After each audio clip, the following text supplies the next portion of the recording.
Hello guys, I hope आप सभी ठीक होंगे। तो ये है ऑडियो का नेक्स्ट पार्ट। तो चलिए शुरू करते हैं। उससे पहले अगर आपको मेरी वीडियो पसंद आती है तो लाइक करना और आगे के वीडियोस के लिए सब्सक्राइब करना। Okay, back to the story.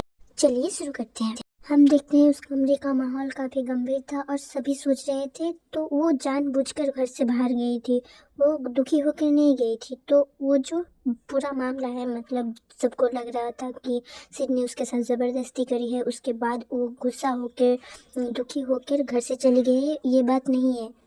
अगर ऐसी बात नहीं है तो उसके बॉडी में मार्क्स क्यों थे ऐसे, जिससे किसी ने उसे बाइट किया है?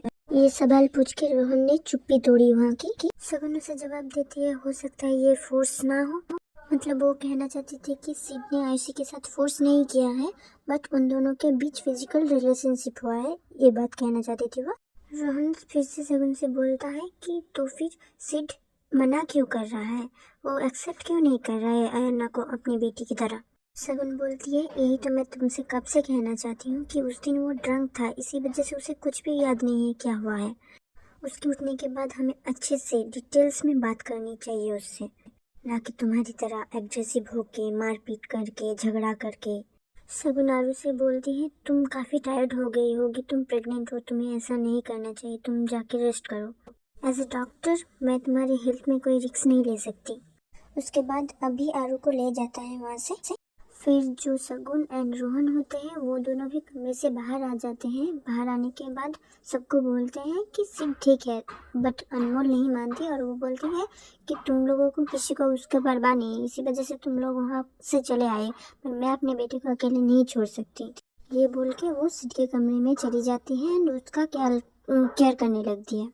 भले ही अनमोल जो है कि स्टेप मॉम है, बट वो बचपन से उसे बड़ा किया है उसने, तो एक प्यार होता है अलग से जो मदर अपने चाइल्ड के लिए फील करती है, वैसे ही जो अनमोल है वो सिड के लिए फील करती थी। उसे कभी भी उसने अपने स्टेप चाइल्ड की तरह नहीं देखा।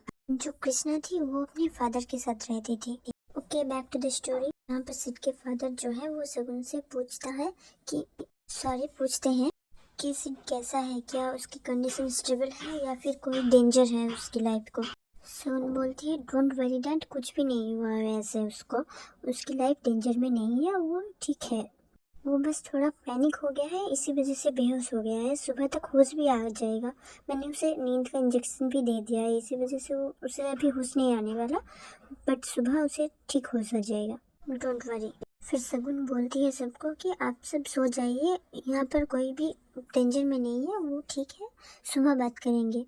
प्लीज़ एक एक कमरा लेके सब सो जाइए, बिकॉज काफ़ी रात हो गए हैं, बच्चे भी अभी तक नहीं सोए हैं, इनको सुला दीजिए, प्लीज़ जाके सुला दीजिए, या फिर तुम बच्चों आओ मेरे साथ, मैं तुम लोगों को सुला दूंगी। तब जो ऐश्वर्या थी वो बोलती है, कोई ज़रूरत नहीं है तुम्हारी, मैं हूँ, मैं सुला सकती हूँ उनको।